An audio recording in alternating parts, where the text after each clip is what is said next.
Welcome back to Rivonomics. In the last few episodes, we took an overview of the money river, and today we are still zooming out like a drone view out to see the bigger picture. Because wealth isn't simply made in the boardrooms and factory outlets, but spread out in the world around them. Let's keep moving up to keep seeing the whole landscape of the money river. Most people think finance means what happens between them and their bank app. Buying, selling, saving, investing. But that's all micro level stuff. Important, obviously. But step too close and all you see are numbers, prices, threads and panic. So it's like judging a forest by looking at one tree. People think in micro. People think of their salaries, profits, their bills, their savings accounts. But the reality is, that's not where the story of wealth is best understood. It's realized and recognized at a level far above the macro level. Step back and suddenly you start noticing the widespread money river architecture.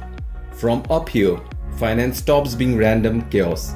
It starts to look like a massive operating machinery, one that connects policy, trade, technology, and people. The macro view isn't just a zoom out view. It's a mental altitude upgrade. It's what separates people who work inside the monetary system from those who understand and command the financial system itself.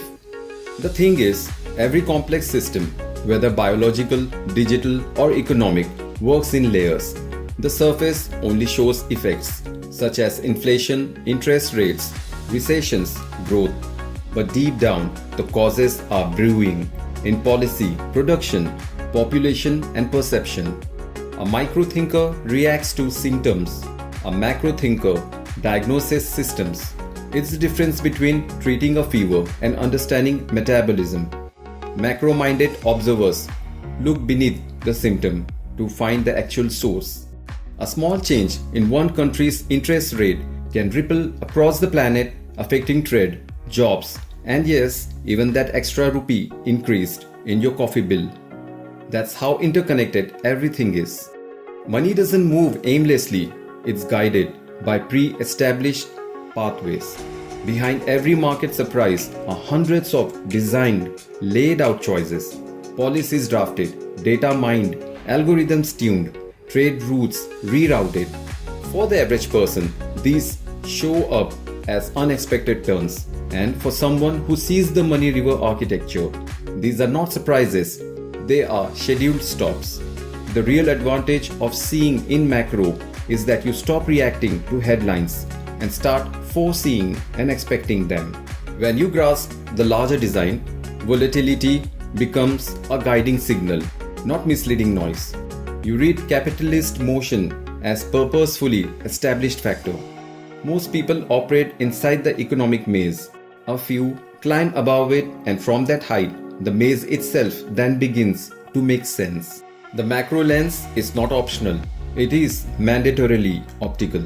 To navigate the financial world, you must learn to trace and track outcomes aerially from up above, to see how one decision by a central bank echoes through companies, households, and individuals.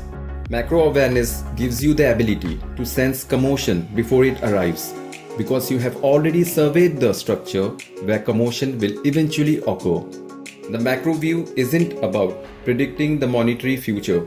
It's about perceiving the economic structure, and structure, once seen, rarely deceives.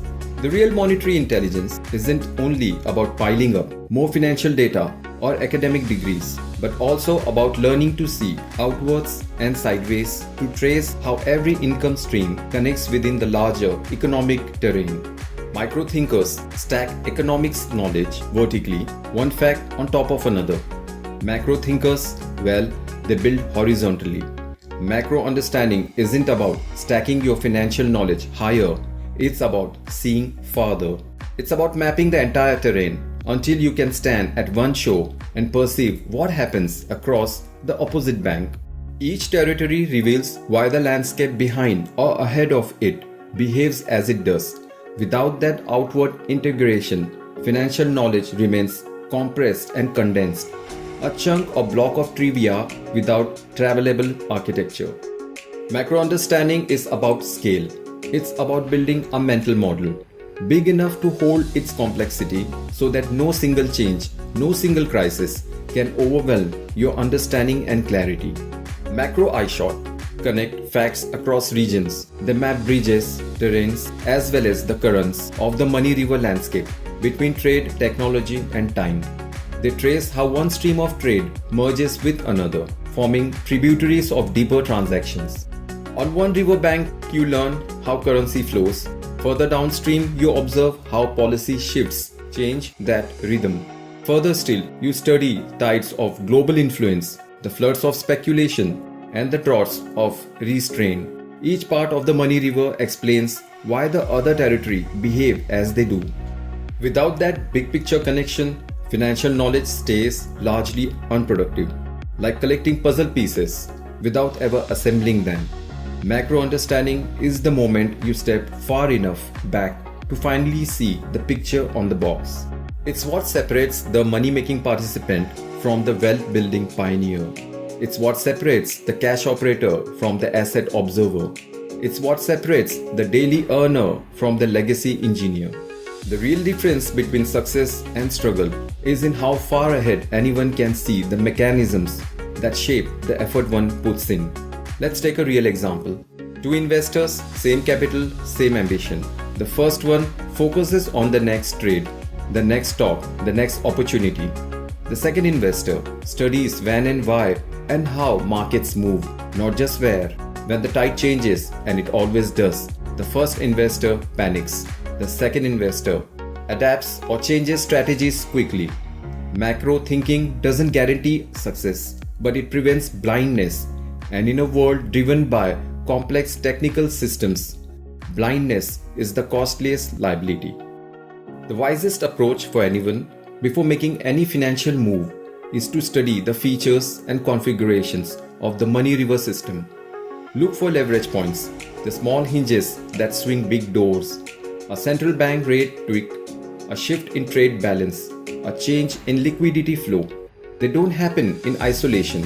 They cascade through the entire money river system. A shift in one country's credit policy ripples across oceans.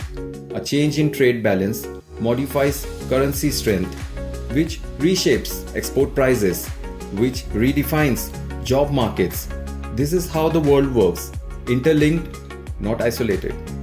Macro awareness turns this state of extreme confusion and disorder into coherence. It allows you to operate above reaction, to plan and engineer with reason rather than fear. Macro thinkers don't fight the flow, they position within it. Because when you understand the current, even a tiny paddle stroke can move you miles ahead.